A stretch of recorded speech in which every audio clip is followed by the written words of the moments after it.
back to my YouTube channel. And in today's video, we're going to discuss or talk about how to insert charts sa inyong MS Word o sa inyong Word document. So let's jump right in. Let's start now.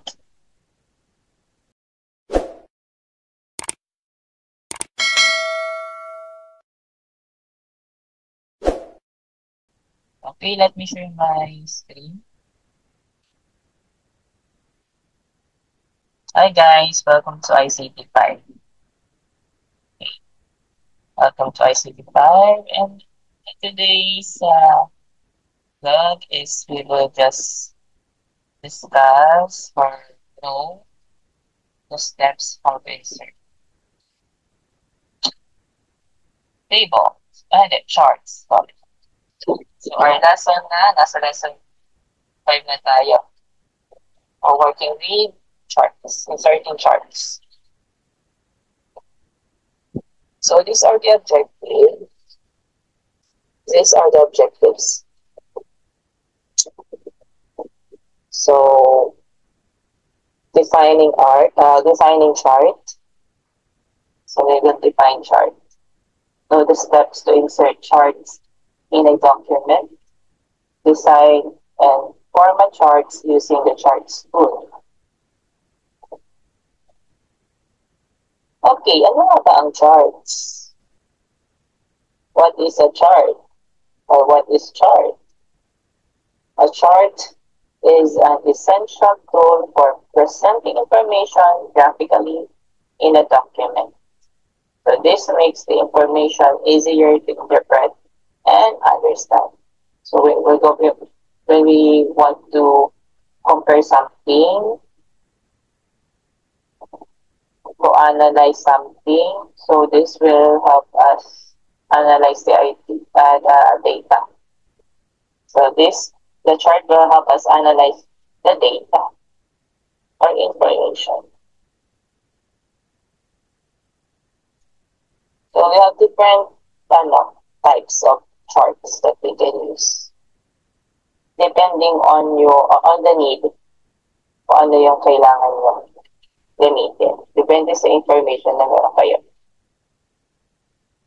So we have different types of charts that we can use. First is the column chart. Saan ba natin ginagamit ng column chart? We use this chart to compare information. So it has vertical bars to present the data. We have the vertical bars. Sometimes horizontal, pero common is vertical bars yung ginagamit. So it is used to compare information.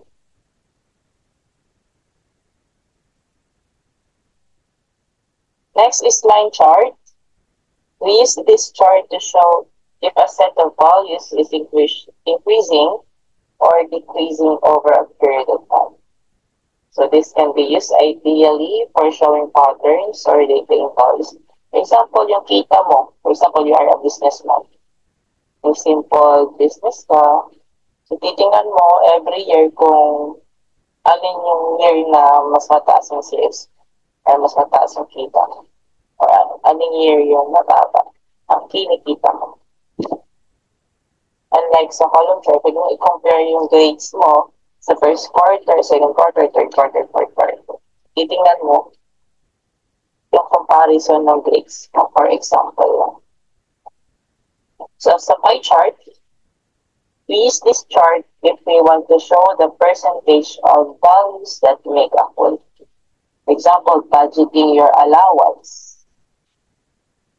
Or allowance. Yan, yung allowance ko, yung pera mo. So mo pinabudget yan. Ano yung percentage? Ano yung mga kinagastos mo? O pinagkakagastosan mo? So you can organize it using the pie chart. So each value is shown as a slice of a pie. For example, 50% yung yung sa baon mo is pang-recess lang. Yung 50% sa lunch. Yung gano'n. Or pwede din natin itong gamitin sa expenses. Family expenses. And percentage. For example, favorite food. Tapos maraming choices. And then total number of person is 20, for example. So titingnan mo yung percentage na may gusto sa adobo, may gusto sa kare-kare, may gusto sa sinigang. Ganun lang. So, para mas organized yung data. And also, we use bar chart. We use this chart if we want to compare information, just like column chart. So it is like a column chart, but has horizontal bars to present the data instead of vertical bars. So pag column bar is vertical. So pag bar chart, horizontal, pahiga. Okay. So there are different types pa ng chart, but these are the commonly used chart na ginagamit to analyze data, to compare information. Now, let's move on to the steps to insert a chart. How do we insert a chart in our Word document? So, to insert a chart in the Word document, first is select the Insert tab on the ribbon and choose the Chart button in the Illustrations group. So once you open your Word document, look at the ribbon, click the Insert tab, then you will see the chart. Just click Insert Chart. Then the Insert Chart dialog box will appear. Choose a chart type that suits the data to be presented. So pipili na po kayo ng charts. Ito po yung dialog box kung saan mag-a-appear ito.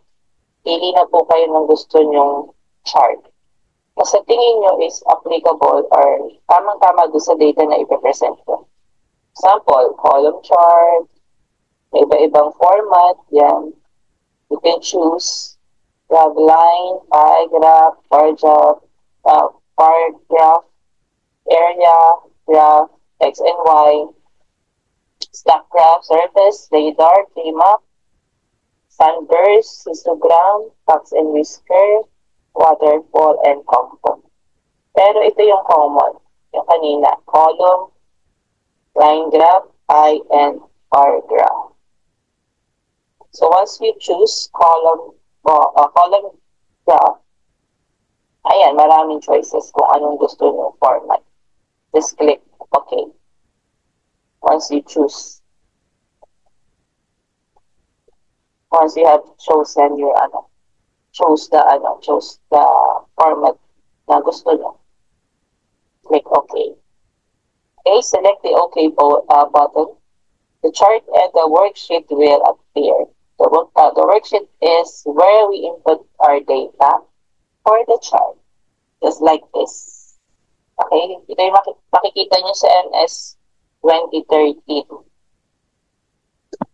Tsaka 2016. Ayan. So, para siyang yung Excel. So, dyan yung i-encode yung mga data na kailangan. So, it will appear on the graph. So once you're done encoding the necessary information, then yan. Mag-a-appear na po yan dito. Okay, input the data into the worksheet. Yan, katulad yan. Yung grades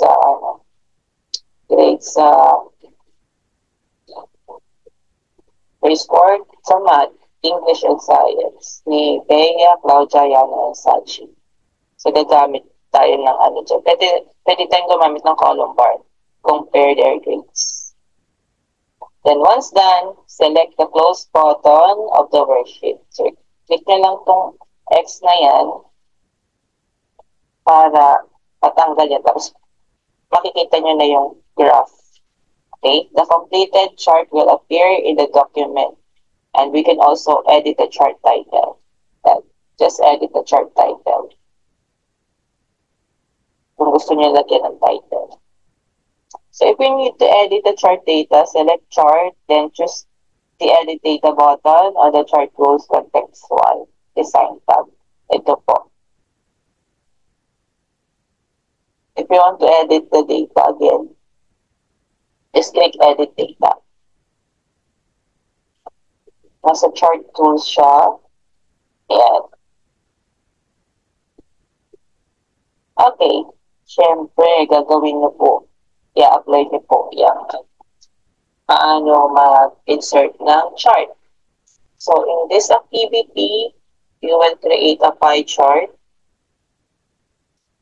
So, this is a class activity on conducting a survey on your class most favorite subjects in school. So, first, your teacher will list all your class subjects on the board. Next, raise your hand as he or she mentions your favorite subject listed on the board. After that, you will open MS Word. You will open MS Word. Then, based on the data gathered from your class, create a pie chart showing the number of votes for each subject. Then, design and format the chart by using the chart tools. Once you have done populating the information, then save your document. Okay, after that, answer this question. What are the top 3 most favorite subjects of your class based on the survey and based on your graph? So, yan, isusulat nyo lang dyan. Yan lang po. So, hope you learn, hope you understand how to insert chart. So, let me show you my Word document. Ito, ibang format siya. Wait lang. Hindi siya 2013. Kasi ang ko ay, ang aking window is window 11 na. Ay nagbago na rin yung nag-update din yung Word document. So, ito siya.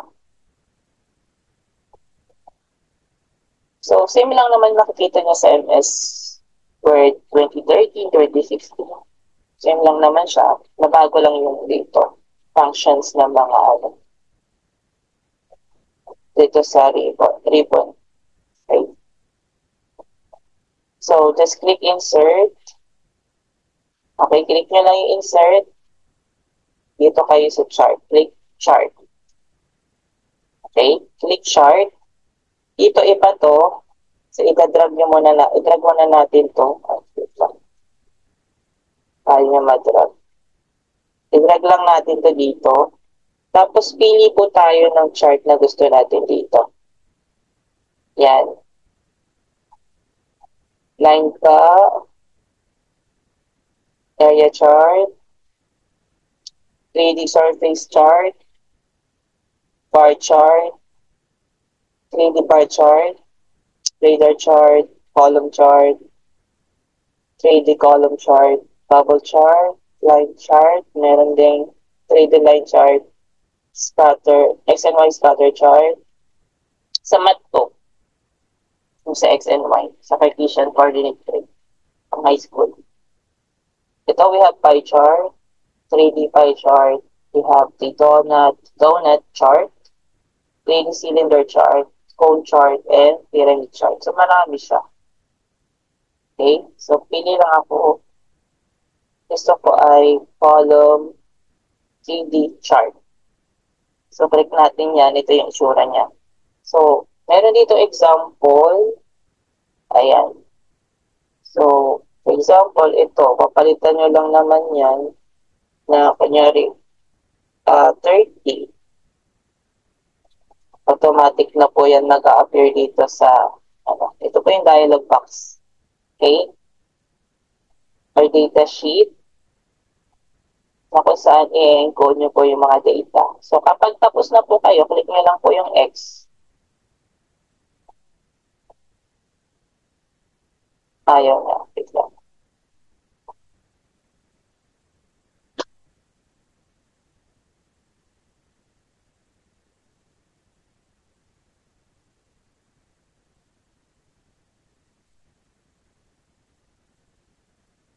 Okay, yon.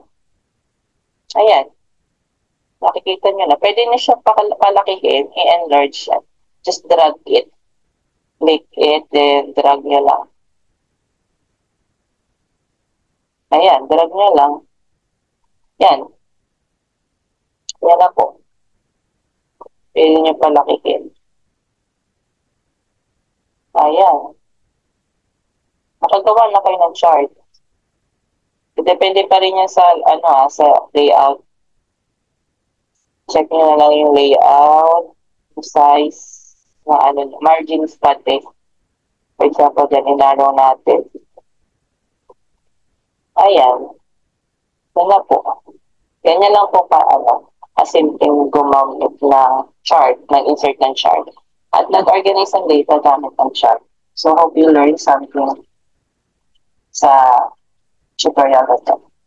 And don't forget to like, subscribe, and share na rin para madagdagan ng ating subscriber and watch hours. Thank you. Bye-bye.